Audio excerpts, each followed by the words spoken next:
اسلام آباد کی تاریخ کا اگر میں اس کو سب سے بڑا جنازہ کہوں تو غلط نہیں ہوگا. کم از کم جو مجھے اس شہر میں 23 سال ہو گئے رہتے ہوئے میں نے اتنا بڑا جنازہ اسلام آباد میں نہیں دیکھا. ہوں، میں نے کسی صحافی کا اتنا بڑا جنازہ نہیں دیکھا.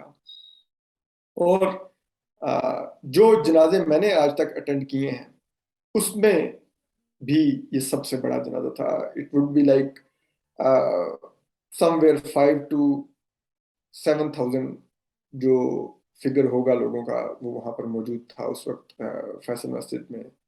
اور کافی بہت بڑی تعداد تھی اور لوگ واقعی بہت جذباتی تھے اس قتل کو لے کر وہاں پر.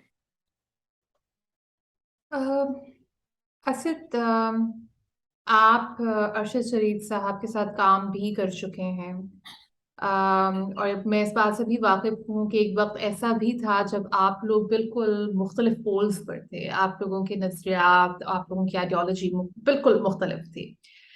لیکن ظاہری بات ہے کہ آپ صحافت کے شعبے سے وابستہ ہیں اور سب چیزوں پہ گہری نظر رکھتے ہیں. آ، یہ بتائیے کہ ارشد شریف صاحب دبئی سے کینیا کیوں گئے؟ اور جو یہ بات آ رہی ہے کہ بلاول بھٹو زرداری صاحب نے غالباً دبئی گورنمنٹ کو کہا تھا کہ ان کو ڈپورٹ کیا جائے وغیرہ وغیرہ، ذرا اس معاملے پر روشنی ڈالیے کہ حقیقت کیا ہے؟ دیکھیے بالکل میرے اور ارشد شیر صاحب کے بڑے شدید اختلافات رہے اور جی. وہ اختلافات آئیڈیالوجی کی بنیاد پر تھے، صحافتی اقدار کی بنیاد پر تھے. کوئی ذاتیات کا مسئلہ نہیں تھا، وہ اس سے ہٹ کے معاملات تھے. تو اس پر شدید اختلافات رہے، ان کی وفات کے دن تک رہے. لیکن وہ اختلافات اگر کسی صحافی کا قتل ہو جائے اور ان مشکوک انداز میں ہو اور ایک ایسے وقت میں ہو جب کہ وہ صحافی کہہ رہا ہو کہ مجھے جان کو خطرہ ہے اور وہ جان بچانے کے لیے ہی پاکستان سے جائے اور پھر بھی وہ قتل ہو جائے، تو میرے خیال میں کسی صورت میں ہم ان اختلافات کو بیچ میں نہیں لا سکتے. اب مسئلہ یہ ارشد شریف صاحب کی ایک ذات کا نہیں ہے.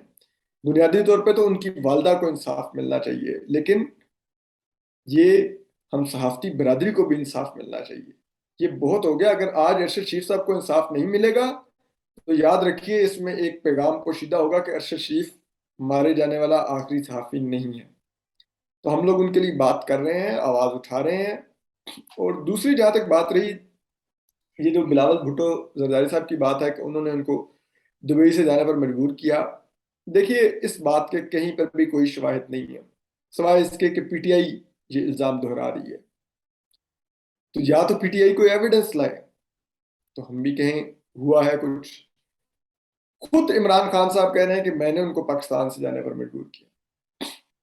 اچھا. کل جو پریس کانفرنس ہوئی غیر معمولی، اس میں D G I S I اور D G I S P R نے انہوں نے بھی کہا کہ انہوں نے پی ٹی آئی کے ساتھ ساتھ محمود خان صاحب کے ساتھ ساتھ سلمان اقبال صاحب کا نام لیا کہ انہوں نے ان کو دبئی جانے کی ٹکٹس بھی کروائے ہیں، پھر دبئی سے آگے جانے کا بھی انہوں نے انتظام کیا. اور کینیا میں وہ جن لوگوں کے پاس تھے وہ اے آر وائی کے ساتھ ہی کام کرتے ہیں، وہ سلمان اقبال صاحب کے قریبی لوگ ہیں.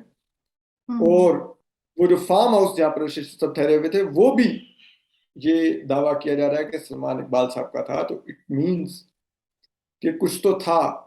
اور دیکھیے ارشد شریف صاحب جس پائے کے صحافی تھے، جتنا بڑا ان کا نام تھا اور اے آر وائی اتنا بڑا گروپ ہے، مجھے ابھی بھی یہ چیز نہیں سمجھ آ رہی کہ اے آر وائی ان کے لیے کسی مغربی ملک کا ویزا کیوں نہیں ارینج کر سکا، جی. جو کہ اے آر وائی جیسے پلیٹ فارم کے لیے بالکل مشکل نہیں تھا. وہ ایک دن میں ارشد صاحب کے لیے ایسا ویزا ارینج کر سکتے تھے، کیوں نہیں وہ لوگ کر سکے ارشد صاحب کے لیے ویزا ارینج. اور میں نہیں کہتا کہ اگر وہ کسی مغربی ملک میں ہوتا تو ان کی جان کو خطرہ نہ ہوتا. سویڈن میں موجود تھے ساجد حسین بلوچ صاحب، جی بالکل. سویڈن میں ان کا قتل ہوا. تو لیکن کم از کم ہمیں تھوڑی زیادہ تسلی ہوتی ہے اگر ارشد شریف صاحب کسی مغربی ملک میں ہوتے. اس انداز میں جس انداز میں ان کو بے دردی سے قتل کیا گیا شاید اس کے چانسز کم ہوتے اور یہ سب کچھ کر گزرنا اتنا آسان نہ ہوتا. ابھی وکاس گرائے صاحب کے لیے بھی اٹمپٹ ہوئی تو وہ لوگ پکڑے گئے نا. تو یہ بہتر ہوتا کہ اگر ان کو کسی ایسے ملک میں نکالا جاتا تو مجھے نہیں لگتا کہ ان کو جو بلاول بھٹو ہیں ان کی کوئی پرسنل انٹرونشن سے نکالا گیا ہے. ہاں، اس بارے میں کلیئر نہیں ہوں کہ ان کو دبئی سے جانے کا جو دبئی کے حکام نے کہا وہ کس کے کہنے پر کہا. ریاست پاکستان میں سے کون دبئی کی اتھارٹیز کو پرسو کر رہا تھا کہ بلاول بھٹو صاحب کو سوری ان کو ارشد شریف صاحب کو دبئی سے نکالا جائے. کیونکہ یہ بات کاشف عباسی صاحب اب ریکارڈ پر لائے ہیں کہ وہ اس وقت فون پر تھے ارشد شریف صاحب کے ساتھ، جب ارشد شریف نے ان کو بتایا کہ نیچے دبئی اتھارٹی کے لوگ آئے ہیں، مجھے ابھی ریسپشن سے کال آئی ہے اور میں مل کے ان کو آتا ہوں تو آپ کو بات پھر کرتا ہوں. اور پھر ارشد شریف صاحب نے واپس آ کے ان کو بتایا کہ دبئی اتھارٹی حکام نے ان کو کنوے کیا ہے کہ آپ دبئی سے چلے جائیے. تو یہ ضرور پروب ہونا چاہیے کہ وہ کون لوگ تھے جو ارشد شریف صاحب کو ملنے کے لیے ادھر آئے اس بلڈنگ میں. ان کو کس کی طرف سے انسٹرکشنز تھیں کہ ارشد شریف صاحب کو دبئی چھوڑنے کا کہا جائے، اور جن کی طرف سے انسٹرکشنز تھیں وہ اگر رابطے میں تھے تو حکومت پاکستان میں سے کس کی طرف سے ان کو یہ درخواست کی گئی تھی کہ ارشد شریف صاحب کو دبئی سے نکالا جائے. تو یہ واضح نظر آتا ہے کہ ارشد شریف صاحب کو گھیر گھار کے دبئی سے نکال کے کینیا پہنچایا گیا. یہ ضرور میٹر پروب ہونا چاہیے کہ ان کا ویزا کیوں نہ ارینج ہوا مغربی کسی ملک کا، پھر ان کو کینیا کیوں جانے پر مجبور کیا گیا. یہ تو سمجھ آتی ہے کہ کینیا کا ان ارائیول ویزا تھا تو پھر ان بیچاروں کے پاس آپشن نہیں تھا. یا سری لنکا جاتے، سری لنکا کے ویسے حالات اس وقت ایسے ہیں کہ کوئی نہیں جا سکتا، تو ان بیچارے کے پاس کینیا ہی ایک آپشن بچا تھا. لیکن وہ کینیا تک ان کو گھیر کے لے جایا کیسے گیا، کون تھا اس کا ذمہ دار، اور پھر کینیا میں ان کو ان حالات میں کس نے رکھا جو کہ الٹیمیٹلی ان کی موت پر ختم ہوئے، ان کے بے دردی سے قتل پر ختم ہوئے. وہ کون تھے یہ سب لوگ، یہ خرم احمد، یہ وقار احمد، یہ تمام لوگ یہ پروب ہونے چاہیے. ان کے کیا کنیکشنز ہیں. ان کا وہ فارم ہاؤس ہے جہاں پر ارشد شریف صاحب آخری دن بھی فائرنگ رینج پر گئے ہوئے تھے، اور وہاں پر وہاں کی لوکل پولیس افسران اور فوج کے حکام بھی فائرنگ کے لیے آتے ہیں. تو اٹ مینز ان لوگوں کے وہ ویل کنیکٹڈ لوگ تھے وہاں کی پولیس اور فوج سے. تو کیا وہاں پر کوئی فاؤل پلے ہوا، کیا ارشد شریف صاحب کی سپاری وہاں سے دی گئی. تو یہ تمام چیزیں، یہ فیکٹ ضرور آ جائے. ایون کہ اب تو چھوڑیے جن پر ہم شک کا اظہار کر رہے ہیں، ہمارے ملک میں لوگ انگلیاں اٹھا رہے ہیں فوج اور آئی ایس آئی کے اوپر، وہ بھی کہہ رہے ہیں کہ ہمیں یہ کینیا کا جو حکومت کا موقف ہے وہ مشکوک نظر آ رہا ہے، ہم اس کو بائی کرنے کو تیار نہیں ہیں. تو آپ بتائیے، کینیا کے لوکل صحافی نہیں اس کو بائی کر رہے، جی بالکل. ہم کیسے اس کو بائی کر لیں کہ ارشد شریف صاحب ایک وہ مسٹیکن آئیڈینٹی، ایک غلط فہمی کی بنیاد پہ شہید کر دیے گئے. اتنا تو مطلب ٹھیک ہے، ہم لوگ بہت بیوقوف ہیں، بڑے کم عقل ہیں، لیکن اتنا بھی ہم لوگ نہیں. وہ کافی عرصہ ہو گیا ہمیں اس شعبے میں، ہم سارا وقت دیکھتے یہ چیزیں ہیں. بالکل ہی خاصے پراسرار حالات ہیں، اور یہ بات بھی ہے کہ جس طریقے سے ہر کوئی اپنے سر سے یہ ذمہ داری اتار رہا ہے، تو اس میں بھی اب یہ حکومت کے لیے یہ بات بہت ضروری ہے کہ اس معاملے کی مکمل تحقیقات کروائی جائیں، نہ صرف ارشد شریف صاحب کے خاندان کے لیے بلکہ پاکستان کی صحافتی برادری کے لیے، پاکستانی شہریوں کے لیے، کہ ایسا واقعہ ہوا تو ہوا کیوں اور اس کے پیچھے کیا محرکات تھے. اسد، آپ نے ذکر کیا ابھی اس پریس کانفرنس کا جو D G I S I اور D G I S P R نے کی. ہمیں پتہ ہے کہ جنرل ندیم صاحب تو بالکل کیمرہ کے سامنے نہیں آتے، اور وہ نہ صرف کیمرہ کے سامنے آئے بلکہ انہوں نے بڑے جوشیلے انداز میں بات کی. بلکہ میں نے تو بائی دا وے پہلی دفعہ ان کو بولتے ہوئے بھی سنا تھا، میں نے کبھی ان کی، کیونکہ وہ آتے ہی نہیں اس طریقے سے میڈیا کے سامنے. جی. تو یہ بتائیے کہ ایسی کیا ضرورت پیش آئی کہ دو ڈی جیز کو ایک پریس کانفرنس کرنی پڑی اور ایک صحافی کے قتل کو اس طریقے سے الیبوریٹ کرنا پڑا.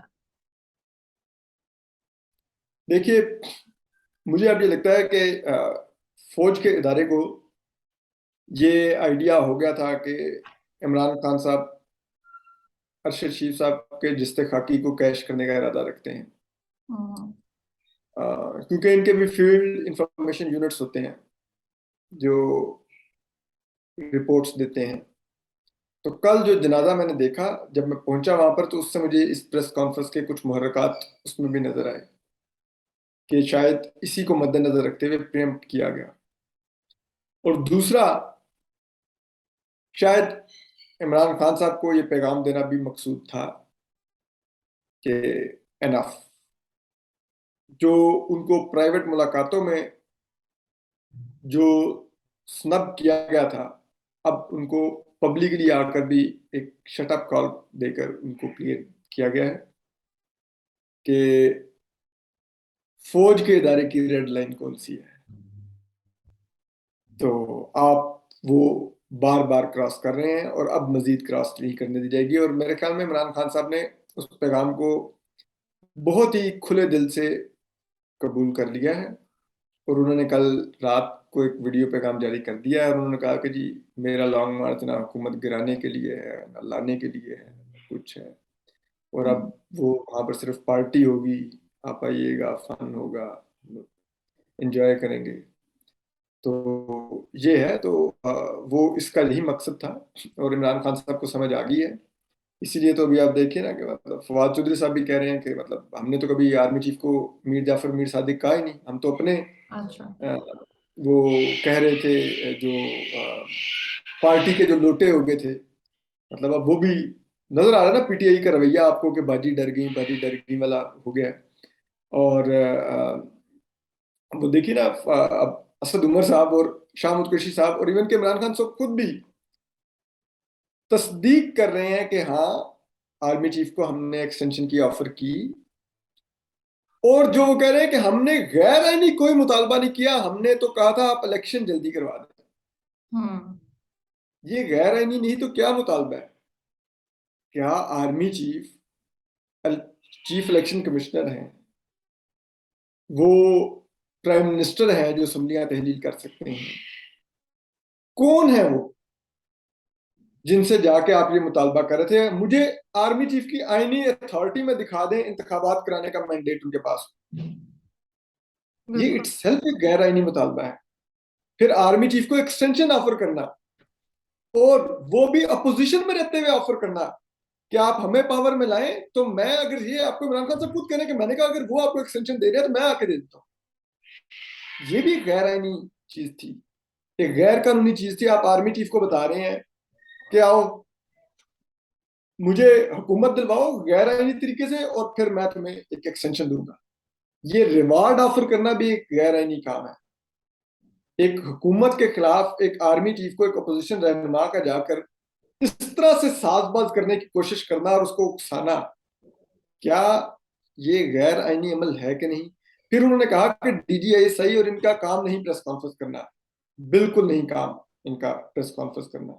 لیکن خان صاحب آپ کو سلیکٹیو آئین نہیں ماننا ہوگا کہ یہ تو ان کے آئینی اختیار نہیں ہے کہ مجھے کریں، یا یہ ان کی ڈومین نہیں ہے کہ واقع کریں، لیکن وہ حکومت گرا دیں تو ٹھیک ہے، وہ الیکشن کروا دیں، میں ان کے پاس الیکشن مانگنے چلا جاؤں تو وہ ٹھیک ہے. وہ بھی غلط ہے. تو یہ بڑا مطلب مجھے تو کل کا یہی نظر آ رہا ہے کہ خان صاحب کو جو پیغام دینا مقصود تھا وہ دے دیا گیا. وہ پہنچا دیا گیا وہ پیغام. بالکل. اسد، یہ تو آپ نے ہمیں بڑے مدلل انداز میں اور سیاسی حوالے دے کر سمجھایا ہے کہ اس پریس کانفرنس کا کیا مقصد تھا. اچھا، اب یہاں پر اگر ہم سیاست کی ہی بات کر رہے ہیں تو ایک بات اور بھی آتی ہے، وہ یہ ہے کہ ہم نے دیکھا ہے کہ لوگ ارشد شریف صاحب کے قتل کے بارے میں جو بھی بات کر رہے ہیں وہ اپنی سیاسی وابستگیوں کی بنیاد پر کر رہے ہیں. مثال کے طور پر اگر کچھ لوگوں نے فوج کو مورد الزام ٹھہرایا تو وہ لوگ تھے جن کا تعلق پی ٹی آئی سے تھا، اور پی ٹی آئی میں ہم دیکھ رہے ہیں کہ آج کل ذرا ایک فوج مخالف جذبہ دیکھا جاتا ہے. پاکستان مسلم لیگ نون کے سپورٹرز کی طرف اگر ہم دیکھیں تو وہ فوج کو بہت سپورٹ کر رہے ہیں، اور وہ جو ایک فوج مخالف بیانیہ جب سے کچھ غالباً ایک سال پہلے ہی پاکستان مسلم لیگ نون کا ہوتا تھا، وہ اب ہمیں پی ٹی آئی میں نظر آ رہا ہے. تو بتائیے کہ جو یہ والا ہمارا ایک سیاسی یا معاشرتی رویہ ہے کہ ہماری رائے، کسی بھی قسم کی جو رائے ہو، اس کا تعلق ہماری سیاسی وابستگی سے کیوں ہوتا ہے؟